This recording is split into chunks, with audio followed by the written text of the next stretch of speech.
Bismillahirrahmanirrahim. Alhamdulillahi rabbil alamin, wassalatu wassalamu ala rasuli rabbil alamin, nabiyyina Muhammad ibn Abdillah wa ala alihi wa sahbihi wa man walah, amma ba'du. Sambungnya pelajaran kita dalam tafsir juzuk yang ke-9 suratul A'raf, bermula dari ayat 163. Alhamdulillah, hari ini Khamis 1 hari bulan Oktober 2020. Kena ingat 1 Oktober kita akan bincang tentang hilatul yahud ala saydil asmak. Hilah putar belik puak Yahudi nak tangkap ikan. Cerita tangkap ikan hari ni. Ahli-ahli ikan dengar cerita ni. Tengok ayat 163.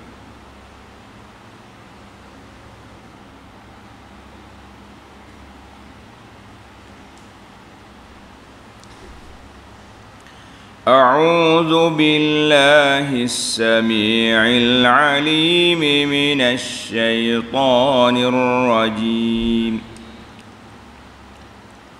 واسألهم عن القرية التي كانت حاضرة البحر إذ يعدون في السبت تأتيهم حيتانهم يوم سبتهم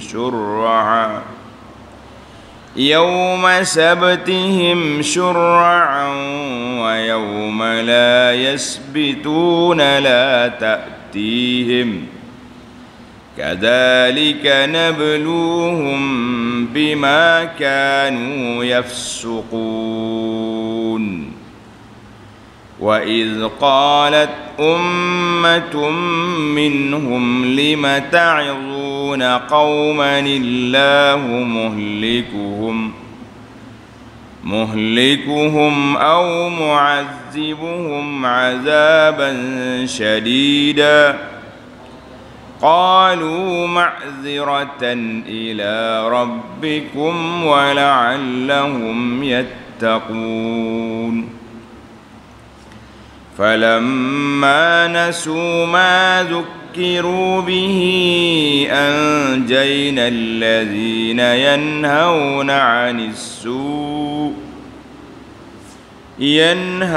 عن السوء وأخذنا الذين ظلموا بعذاب بئيس بما كانوا يفسقون فلما عتوا عما نهوا عنه قلنا لهم كونوا قردة خاسئين. Allahu Akbar. Ayat ini menceritakan kepada kita tentang puak-puak Yahudi. Dia pergi tangkap ikan pada hari Sabtu, sedangkan hari Sabtu dilarang daripada menangkap ikan. Zaman itu dia sudah ada PKP. PKP dia tak boleh tangkap ikan pada hari Sabtu. Sebab apa? Sebab hari Sabtu ni hari ikan melepok tepi pantai. Ikan lepok naik. Ikan besar-besar naik, duduk lepok tepi pantai. Kalau nak ambil, pegang dengan tangan boleh tangkap. Allah nak uji puak-puak Bani Israel supaya jangan kacau kita, jangan kacau ikan ni. Tengok terjemahan ayat. Was'alhum 'anil qaryati allati kanat hadiratal bahr. Dan bertanyalah. Tengok nota di bawah. Ayat ini menerangkan satu daripada keburukan Bani Israel, iaitu mencipta hilah. Tanda pelajar, ayat ini menunjukkan keburukan mencari helah untuk nak menghalalkan perkara yang diharamkan oleh Allah Azza wa Jalla. Ini bahaya. Dia panggil kerja putar-putar. Cari helah. Mutanyalah mereka ya Muhammad sallallahu alaihi wasallam mengenai penduduk negeri, penduduk bandar yang letaknya di tepi Laut Merah. Boleh, di tepi Laut Merah. Dia panggil dalam bahasa dulu dia panggil Laut Qalzum. Boleh, Laut Qalzum. Sekarang ini terkenal dengan nama Laut Merah. Penduduk negeri itu nama apa? Tanda pelajar. Penduduk negeri itu nama negeri itu Ailah. Ailah. Alif ya lam ta pula. Ailah. Teluk Ailah ni dikenali sehingga sekarang ada di sana. Ada ulama kata Madian itu kampung Nabi Syuaib. Ada katanya Teluk Tasik Tabariyah. Jadi yang maksud di sini was'alu anil qaryah, al-qaryah dengan mana ahlaha. Mu jangan tanya kampung tu, pergi tanya penduduk kampung Ailah. Yang enak tu. Kan, yang mereka duduk di tepi Laut Merah, Bahrul Qalzum, di tepi pantainya. Sebab apa? Apa yang dia buat? Tengok nota di bawah. Terjemahan ayat. Semasa mereka melanggar larangan pada hari Sabtu. Hari Sabtu Allah Ta'ala tak benarkan mereka tangkap ikan. Tengok nota di bawah kata 244, yakni bertanyalah wahai Muhammad sallallahu alaihi wasallam kepada kaum Yahudi yang ada pada zamanmu di Madinah. Kita tanya puak Yahudi di Madinah mengenai kisah datuk nenek moyang mereka yang tinggal di sebuah negeri di tepi laut, nama dia Ailah. Laut tu Laut Qalzum atau Laut Merah, yang telah melanggar PKP. Ada ke PKP zaman tu? Ini PKP lah tu. Allah Ta'ala larang dia daripada menangkap ikan pada hari Sabtu. Mereka melanggar larangan Allah pada hari Sabtu, lalu ditimpa azab. Macam mana dia ni? Hari Sabtu ikan naik duduk di pantai. Maka Allah bagi arahan, mu jangan tangkap ikan. Jangan siapa-siapa ambil ikan ni. Syaitan mari ajar. Bodoh puakmu ni. Ikan naik, mu tengok saja. Tak boleh. Nanti kena murka, Allah Ta'ala marah. Dia kata tak marah. Mu buat kolam. Hari Jumaat kita buat kolam tepi laut. Hari Sabtu ikan masuk repot dalam kolam kita. Mu jangan kosek, jangan usik dia. Ini dia panggil helah. Habis petang Sabtu ikan nak balik semula ke laut, mu tutup pintu. Tutup itu. Jangan ambil. Takut kena murka. Hari Ahad, hari ini tidak dilarang tangkap ikan. Kita tembak ikan. Faham cerita? Ini dia panggil helah. Helah main helah. Sudah lah. Apa jadi? Tengok nota di bawah ni. Tak habis lagi. Mereka melanggar lalu ditimpa padanya azab disebabkan derhaka. Kalau mereka pula melanggar perintah Allah yang kamu sampaikan kepada mereka, ni Yahudi zamanmu ni pula, maka mereka juga akan ditimpa bala bencana seperti yang telah menimpa datuk nenek mereka dahulu. Pada penjelasan nombor 33 yang lalu, tengok di awal surah dulu sudah ada dah cerita ni, sudah pun dihuraikan di mana tanda pelajar yaitu surah An-Nisa. Dalam surah Al-Baqarah, surah Baqarah ayat 65 sudah ada. وَلَقَدْ عَلِمْتُمُ الَّذِينَ اعْتَدَوْا مِنْكُمْ فِي السَّبْتِ. Kamu tahu puak-puak yang melanggar batas tangkap ikan pada hari Sabtu. Dalam surah Al-Baqarah ayat 65 sudah ada. Kemudian dalam surah An-Nisa ayat 47 dan ayat 154 ada isyarat tentang perkara ini. Di sini agak panjang sedikit. Jadi dikatanya surah kita ni dipanggil surah Al-A'raf, walaupun diturunkan di Mekah sebelum Nabi kita jumpa dengan Yahudi di Madinah, tapi dia sudah boleh cerita tentang peristiwa yang berlaku kepada Yahudi dulu. Ini menunjukkan mukjizat Nabi sallallahu alaihi wasallam. Allah Ta'ala wahyu kepada dia boleh cerita apa yang berlaku di zaman dahulu. Baik. Dalam kitab ni kata, mu tengok penjelasan nombor 33. Dalam pimpinan Ar-Rahman ni kita penjelasan nota kaki dia bersambung nombor. Dia tak kira page muka surat dak, dia kira nombor nota kaki berapa. Baguslah. Bahawa telah diterangkan bahawa kaum Yahudi Bani Israel telah dilarang oleh Allah Ta'ala menangkap ikan pada hari Sabtu. Hari Sabtu dipanggil hari Minggu, hari kelepasan mereka. Tetapi kerana tamak, mereka telah melanggar perintah Allah dan akibatnya mereka ditimpa azab sengsara. Kena ditimpa azab sengsara. Apa dia azab kita tengok nanti. Sabar dulu. Naik mula atas. Dan ingatlah, tanyalah kepada Yahudi zamanmu tentang penduduk negeri yang telah melanggar perintah Allah pada hari Sabtu. Ketika datang kepada mereka pada hari Sabtu itu ikan-ikan yang menjadi cubaan kepada mereka. Allah nak uji dia, larang, mari ikan. Masya Allah. Kita ni kalau larang tak ada, tak apa. Ni larang ada di depan. Weh, payahlah. Kan? Ini dipanggil ujian. Allahu Akbar.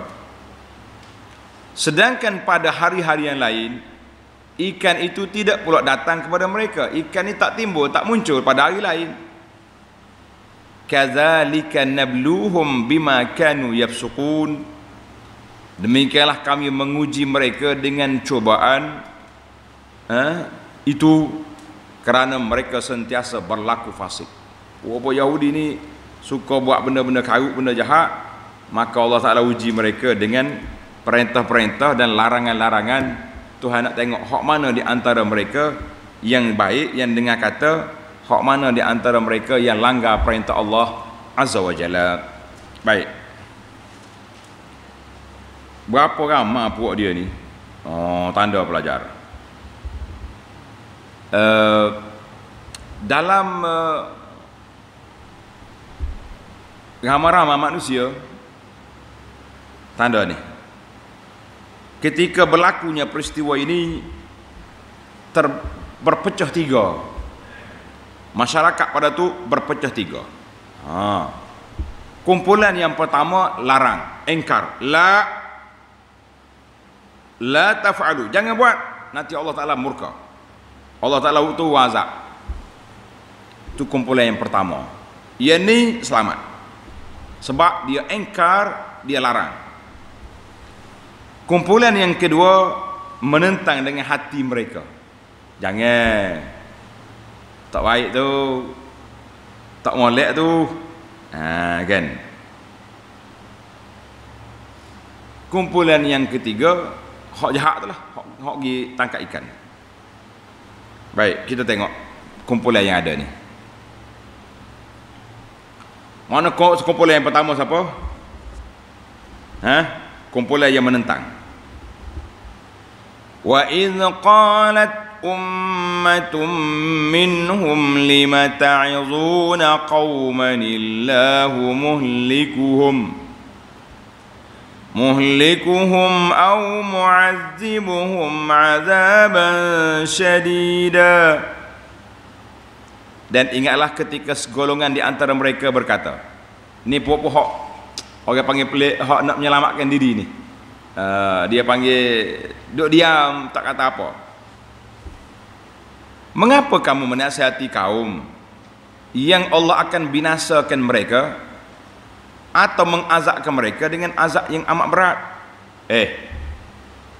Orang-orang hak kaki duduk diam ni, kaki nak selamatkan diri ni, tak mau bergerak, tidak aktif dalam masyarakat, dia pergi marah ke orang hak beri nasihat, hak larang. Buat apa mesti susah? Demo ni akan binasa. Biar ke dia lah. Para pendakwah ni kata apa? Qalu ma'ziratan. Mereka menjawab, nasihat itu ialah untuk melepaskan diri dari bersalah kepada Tuhan kamu. Tengok nota di 245. Kerana tiap-tiap seorang adalah bertanggungjawab menyuruh, yakni menasihati dengan perkara-perkara yang baik dan melarang daripada perkara yang jahat dan keji. Kami menjalankan tugas amar ma'ruf nahi mungkar yang diperintahkan oleh Allah. Mu ni dahlah tak mau aktif dalam dakwah, tegur-tegur pula kita. Kita ni macam ni lah suasana hari ni. Kadang-kadang bila kita tegur, pendakwah ni tegur, orang lain pula marah kita. Dia tak marah ke orang yang kena tegur tu, kaki maksiat tu, dia marah kepada kita pendakwah kerana menegur benda mungkar. Ini masalah kita. Jadi kami tegur ni supaya mereka bertakwa, supaya mereka takut kepada Allah Azza wa Jalla dan tidak buat benda yang tak baik tu. Tu tujuan kami tegur. Bukan nak sibuk-sibuk, orang panggil apa, nak menyibuk. Apa jadi tengok. Dalam ayat 165 Tuhan pun cerita, falamma nasu ma ذكروا به أنجينا الذين ينهون عن السوء. Maka tatkala mereka melupakan, tidak menghiraukan apa yang telah diperingatkan kepada mereka, tak irau dia. Maka kami selamatkan orang-orang yang melarang daripada perbuatan jahat itu. Itu yang selamat. Wa akhazna alladhina zalamu, dan kami timpakan orang-orang yang zalim bi'azabim ba'isin bima kanu yafsukun, dengan azab seksa yang amat berat disebabkan mereka berlaku fasik derhaka. Tanda sikit pelajar, cerita ni macam mana?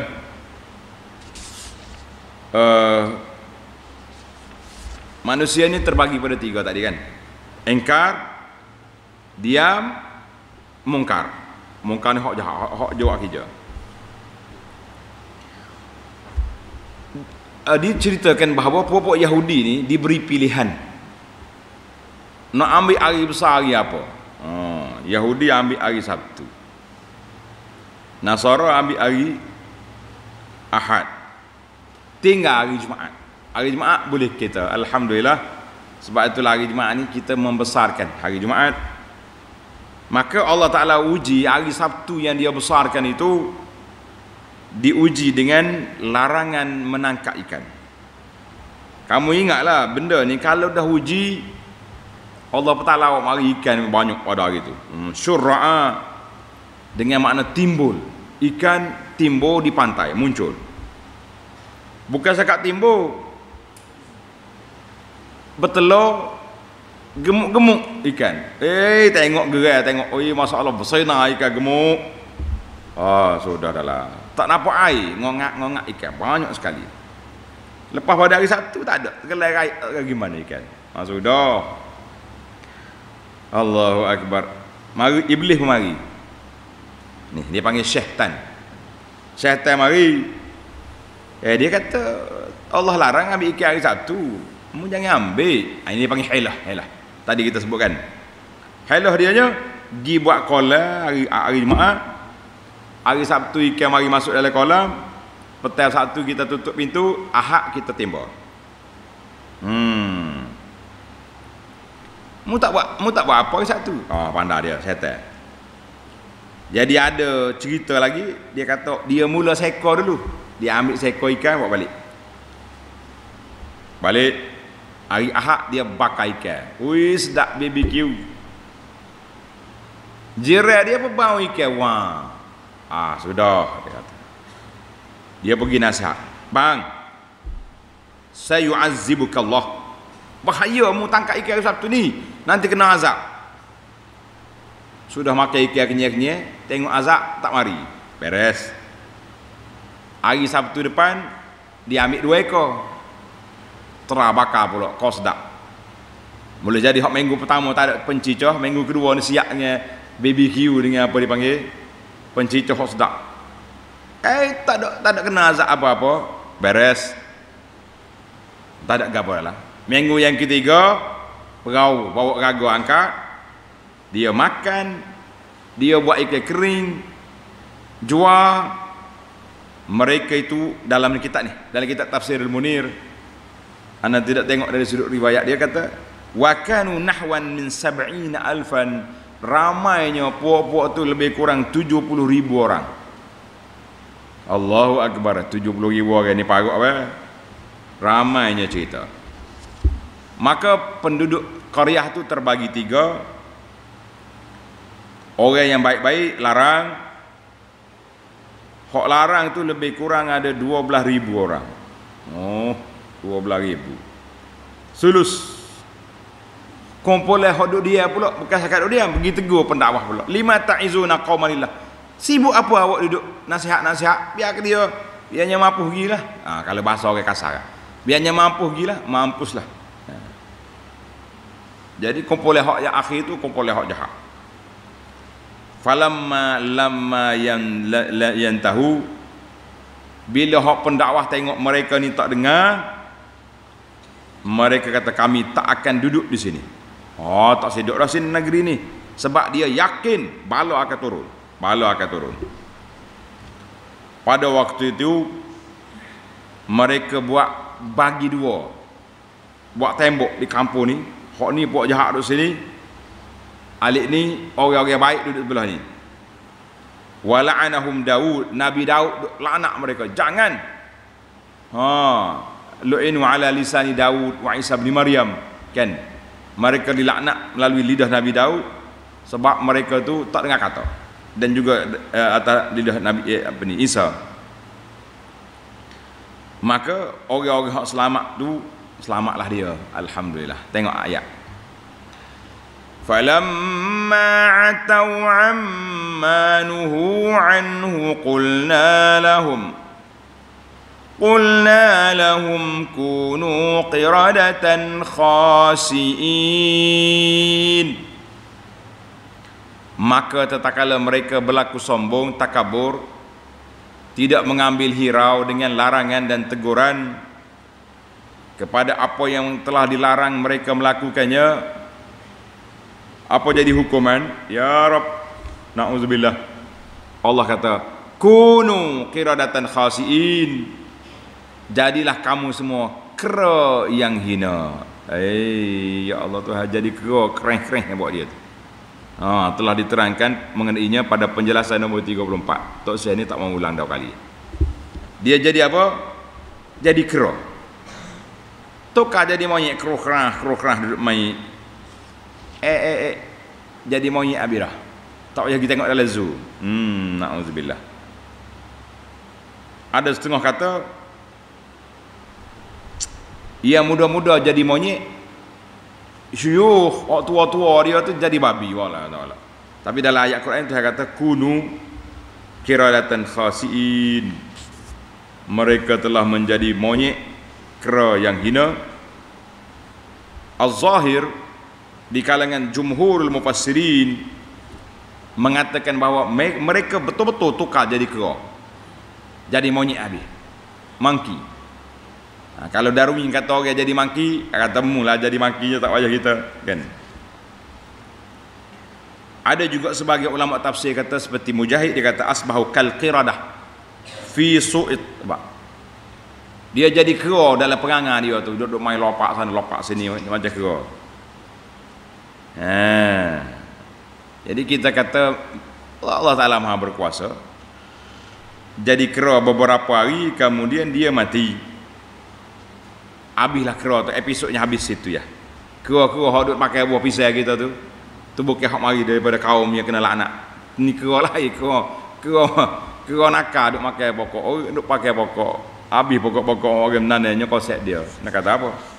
Itu kerja dia, nama dia kera. Ya, manusia jangan jadi kera. Allahu Akbar. Cuma timbul lagi soalan, orang hak engkar mereka selamat. Hak duk diam tu. Hak tak buat maksiat tapi diam, selamat ke tidak? As-sakitin. Jadi ada ulama kata tak selamat juga, sebab walaupun dia diam tapi dia tidak engkar. Ini bahaya. Tapi ar-rajih ra'yul ulama, pendapat yang lebih kuat mengatakan as-sakitin kanu minan najin. Orang hak diam tadi pun selamat juga. Cuma tidaklah seselamat orang yang engkar.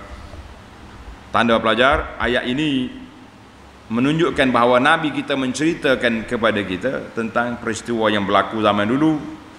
Itu menunjukkan dia ni mukjizat daripada Allah Azza wa Jalla, menganugerahkan mukjizat ini kepada Nabi sallallahu alaihi wasallam.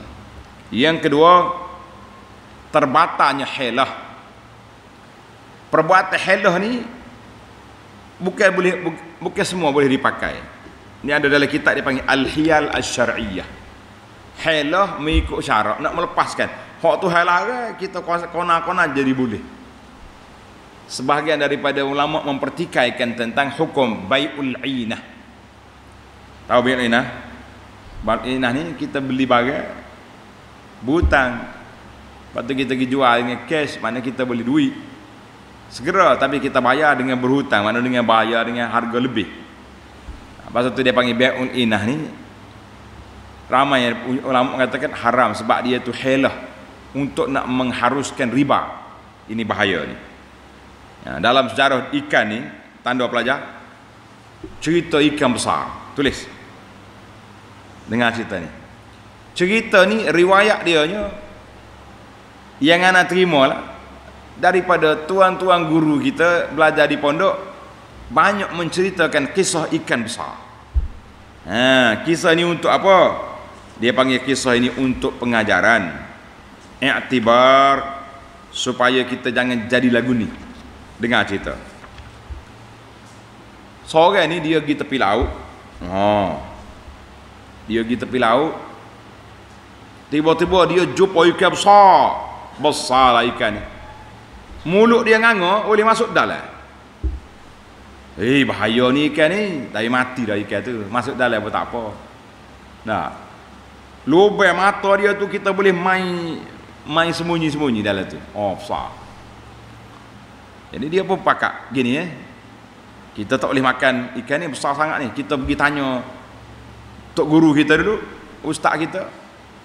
Tanya balik, Tuan Syekh, nak tanya hukum, kami jumpa ikan besar ni tepi laut, tak buat apa-apa lagi ni, tak berani, takut boleh makan atau tidak ikan besar ni, sebab besar sangat sahih dia. Bukan kita makan dia, dia makan kita. Dia boleh makan kita.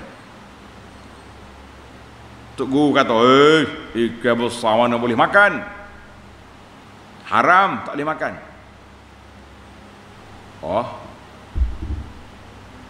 Sudahlah.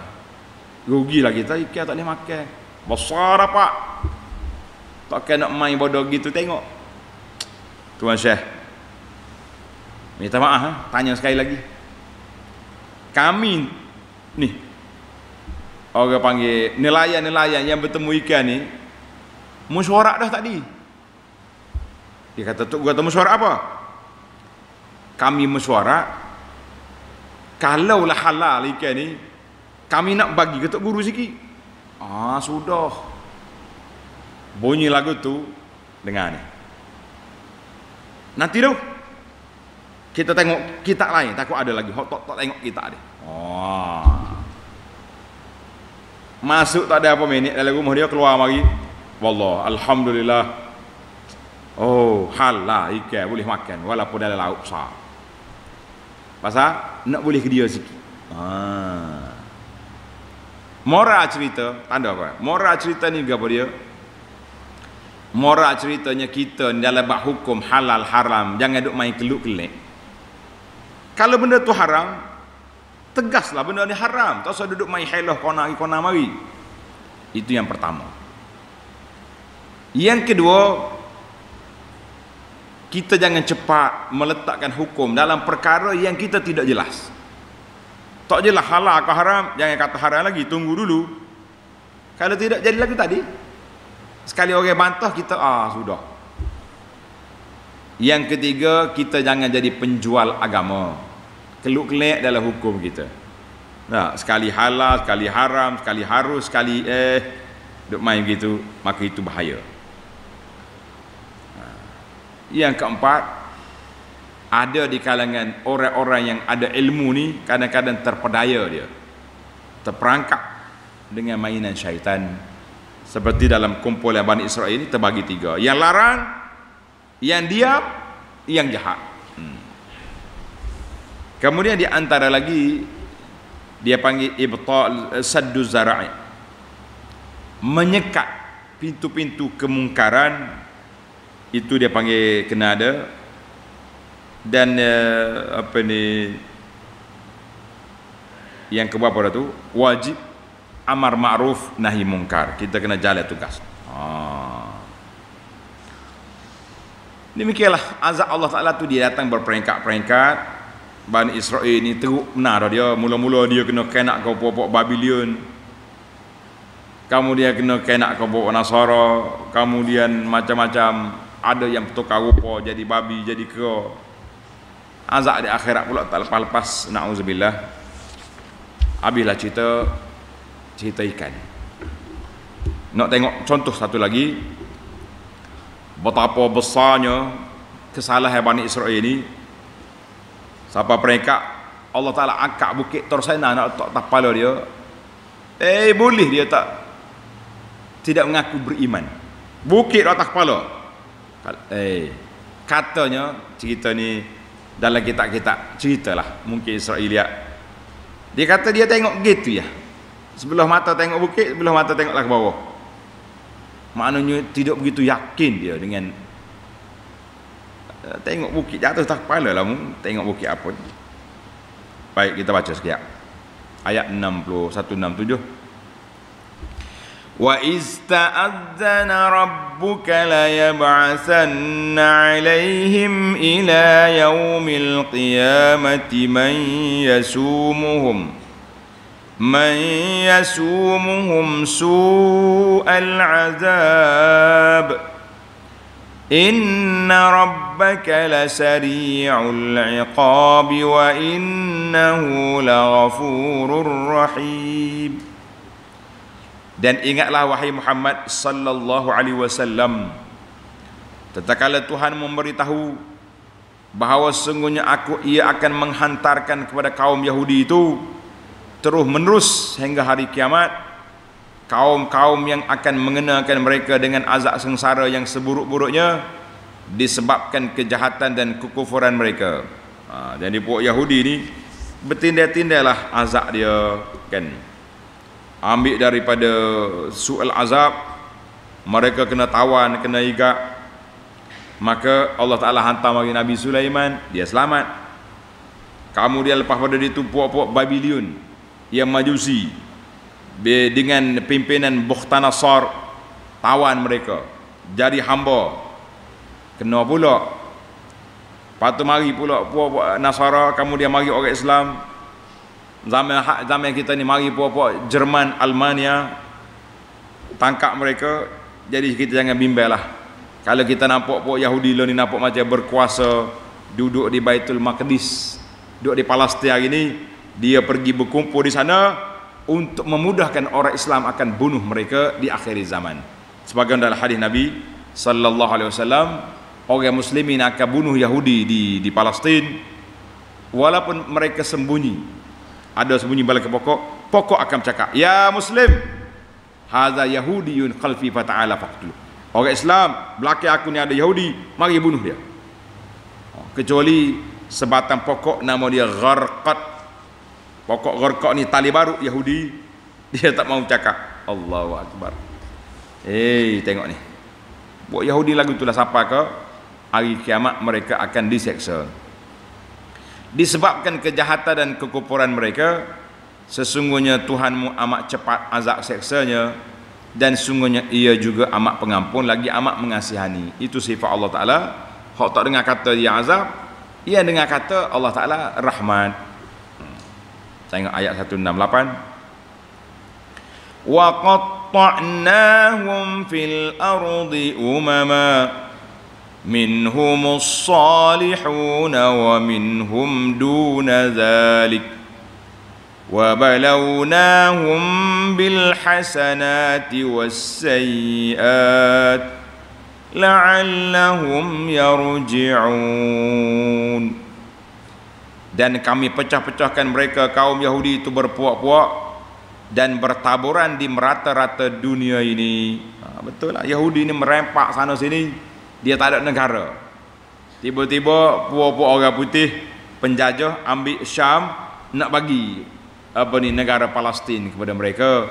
Kita kata ini kejahatan, kebejatan yang dibuat oleh setengah daripada pemimpin umat Islam di kawasan itu yang telah menjual Palestin kepada penjajah.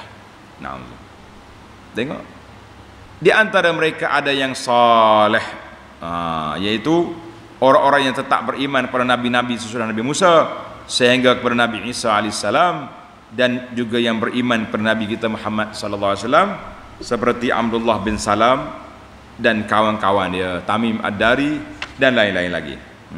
Baik. Dan kami uji mereka dengan nikmat pemberian yang baik-baik dan juga dengan bala bencana yang buruk supaya mereka kembali kepada bertaubat. Itu asahnya. Tapi lumayan kerah kepala nak kata apa. فَخَلَفَ مِنْ بَعْدِهِمْ خَلْفٌ وَرِثُوا الْكِتَابَ يَأْخُذُونَ عَرَضَ هَذَا الْأَدْنَى وَيَقُولُونَ سَيُغْفَرُ لَنَا وَإِنْ يَأْتِهِمْ عَرَضٌ مِثْلُهُ يَأْخُذُوهُ أَلَمْ يُؤْخَذْ عَلَيْهِمْ مِيثَاقُ الْكِتَابِ أَلَّا يَقُولُوا عَلَى اللَّهِ إِلَّا الْحَقَّ وَدَرَسُوا مَا فِيهِ وَالدَّارُ الْآخِرَةُ خَيْرٌ لِلَّذِينَ يَتَّقُونَ أَفَلَا تَعْقِلُونَ. Dan mereka kemudiannya digantikan oleh keturunan-keturunan yang jahat yang mewarisi kitab Taurat. Mereka mengambil kebendaan yang hina di dunia ini sambil mereka berkata, dia tinggal agama dia dengan sebab kebendaan. Pasal itulah dipanggil Nabi kata, ta'isa abdud dinar, celakalah penyembah-penyembah dinar dengan dirham. Puak ni sambil berkata, tengok buah besar dia, mereka berkata akan diampunkan kelak dosa kami. Masya Allah. Padahal jika datang kepada mereka kebendaan yang hina seperti itu, mereka akan mengambilnya lagi. Dia tak ira-ira pun, dia buah yang kata kono-kononya, kan, kono-kononya mereka itu dapat menjaga keimanan, tapi tidak. Bukankah telah diambil perjanjian setia daripada mereka dalam kitab Taurat bahawa mereka tidak memperkatakan terhadap Allah melainkan yang benar, dan mereka pula telah mempelajari apa yang terkandung dalamnya, dan juga mereka mengetahui bahawa negeri akhirat itu lebih baik bagi orang-orang yang bertakwa. Akhirnya Tuhan kata, afala ta'qilun, pengikut Nabi Muhammad sallallahu alaihi wasallam, adakah kamu tidak berakal? sendiri tidak berakal ke, tidak mikir ke benda-benda yang telah berlaku kepada mana? Kepada puak-puak Bani Israel di zaman dulu.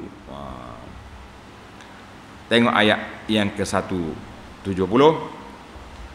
وَالَّذِينَ يُمَسِّكُونَ بِالْكِتَابِ وَأَقَامُوا الصَّلَاةَ إِنَّا لَا نُضِيعُ أَجْرَ الْمُصْلِحِينَ.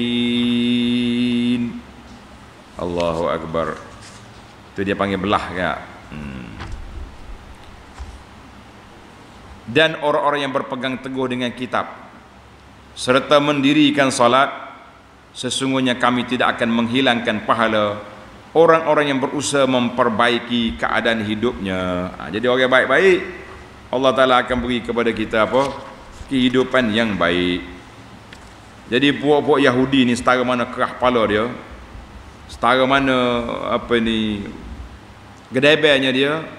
Tengok ayat yang terakhir dalam siri ini, iaitu wa izna taqnal jabala fawqahum ka'annahu dhullatun wa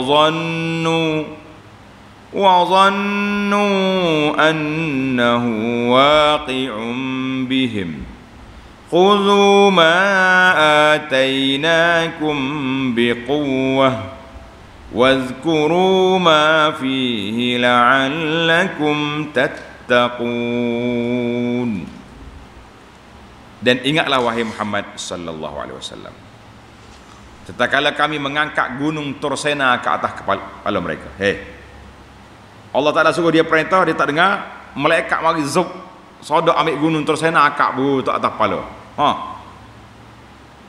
Ke atas Bani Israel, seolah-olah ia awan yang menaungi mereka, dan mereka yakin bahawa gunung itu akan jatuh menimpa mereka, sambil kami berfirman kepada mereka, khudhu ma atainakum biquwwah, terimalah dengan bersungguh-sungguh akan kitab Taurat yang telah kami berikan kepada kamu, dan ingatlah, amalkanlah apa yang terkandung dalamnya supaya kamu menjadi orang-orang yang bertakwa. Tengok nota di bawah 249. Allah Ta'ala mengambil perjanjian setia daripada kaum Bani Israel supaya mereka mengamalkan kandungan kitab Taurat, dan manakala mereka mencabuli perjanjian itu, Allah Ta'ala mengangkat gunung Tursena ke awang-awang memayungi mereka, sehingga mereka gerung gementar dan yakin bahawa gunung itu akan jatuh menimpa mereka. Masing-masing pun merebahkan diri sujud sambil mengaku akan mengamalkan kandungan kitab Taurat. Sujud. Ada riwayat kata dia sujud, mata sebelah duduk bawah, mata sebelah dia tengok bukit. Jatuh ke tak jatuh? Maknanya tak yakin lagi buat dia tu. Begitulah keadaan orang-orang yang tidak diberi hidayah oleh Allah Azza wa Jalla. Jadi kesimpulannya, kita orang beriman, kalau kita terima Al-Quran, khuzuh, ambillah sunnah Nabi SAW, baru kita selamat insya-Allah. Kita akan sambung dalam seri yang akan datang, iaitulah perjanjian Allah Ta'ala dengan semua zuriat keturunan Adam supaya beriman kepada Allah. InsyaAllah kita sambung dalam siri yang akan datang. Subhanakallahumma wa bihamdika asyhadu an la ilaha illa anta astaghfiruka wa atubu ilaih. Wa sallallahu ala nabiyyina Muhammadin wa ala alihi wa sahbihi ajma'in walhamdulillahi rabbil alamin.